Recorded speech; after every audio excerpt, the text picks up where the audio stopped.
Hello everyone, ಎಲ್ಲರೂ ಹೇಗಿದ್ದೀರಾ? ಇವತ್ತು ನಾನು ಬಾಳೆದಿಂಡಿನ ತವಾ ಫ್ರೈಯನ್ನು ಮಾಡ್ತಾ ಇದ್ದೇನೆ.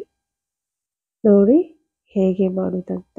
ಮೊದಲಿಗೆ ಬಾಳೆದಿಂಡನ್ನು ಚೆನ್ನಾಗಿ ಕ್ಲೀನ್ ಮಾಡ್ಕೊಂಡಿದ್ದೀವಿ. ಮತ್ತೆ ಒಳಗಿನ ಭಾಗ ಅಷ್ಟೇ ಉಪಯೋಗ ಮಾಡುವಂಥದ್ದು.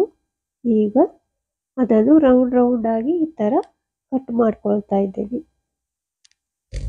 ಈ ಥರ ಚೆನ್ನಾಗಿ ರೌಂಡಾಗಿ ಕಟ್ ಮಾಡಿ.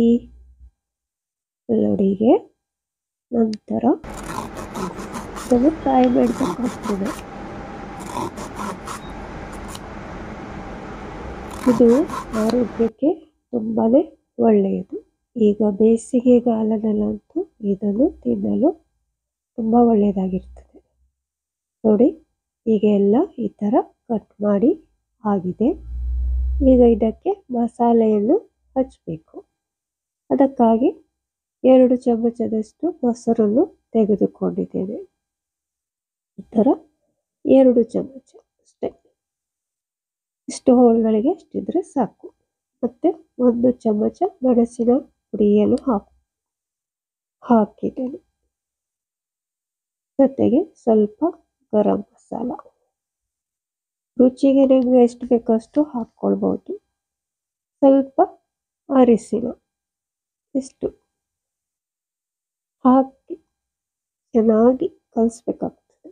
ಜೊತೆಗೆ ಅಕ್ಕಿ ಹಿಟ್ಟನ್ನು ಸೇರಿಸ್ತಾ ಇದ್ದೀನಿ ಸ್ವಲ್ಪ. ಜೊತೆಗೆ ಸ್ವಲ್ಪ ಉಪ್ಪು, ರುಚಿಗೆ ಉಪ್ಪು, ಎಲ್ಲವನ್ನು ಚೆನ್ನಾಗಿ ಕಲಿಸ್ಕೊಳ್ಬೇಕು. ಈ ಥರ ಮಿಕ್ಸ್ ಮಾಡಿ, ಚೆನ್ನಾಗಿ ಮಿಕ್ಸ್ ಮಾಡಿ. ನೋಡಿ, ಈಗ ಇದನ್ನು ಮಿಕ್ಸ್ ಮಾಡಿ ಆಗಿದೆ. ಈಗ ಒಂದೊಂದು ಅದರಲ್ಲಿ ಅದ್ದಿ ತೆಗೆಯೋಣ. ಚೆನ್ನಾಗಿ ಮಸಾಲೆ ಎಲ್ಲ ಕಡೆ ತಾಗಬೇಕು. ನೋಡಿ, ಮಸಾಲೆ ಬಣ್ಣ ಕೂಡ ಎಷ್ಟು ಚೆನ್ನಾಗಿ ಬಂದಿದೆ ಅಂತ. ಬಣ್ಣ ಏನು ಹಾಕಿಲ್ಲ, ಕೇವಲ ಮೆಣಸಿನ ಪುಡಿ. ಎಷ್ಟು ಬಣ್ಣ ಉಂಟು ನೋಡಿ ಇದಕ್ಕೆ. ಇದು ನಮ್ಮ ಹುಬ್ಬಳ್ಳಿ ಕಡೆಯ ಮೆಣಸಿನ ಪುಡಿ. ಎಷ್ಟು ಚಂದ ಕಲರ್ ಇರ್ತದೆ ಅದಕ್ಕೆ. ನೋಡಿ, ಈಗ ಎಲ್ಲದಕ್ಕೂ ಹಚ್ಚಿ ಆಗಿದೆ ನೋಡಿ. ಈಗ ಇದನ್ನು ಫ್ರೈ ಮಾಡಬೇಕು. ಈಗ ಇವುಗಳನ್ನು ಫ್ರೈ ಮಾಡೋಣ. ನೋಡಿ, ತವಾಗೆ ಸ್ವಲ್ಪ ಎಣ್ಣೆ ಹಾಕಿದ್ದೇನೆ. ಎಣ್ಣೆಯನ್ನು ಕಾಯಿಸ್ಕೊಳ್ಬೇಕು. ಎಣ್ಣೆ ಕೂಡ ಕಾದಿದೆ.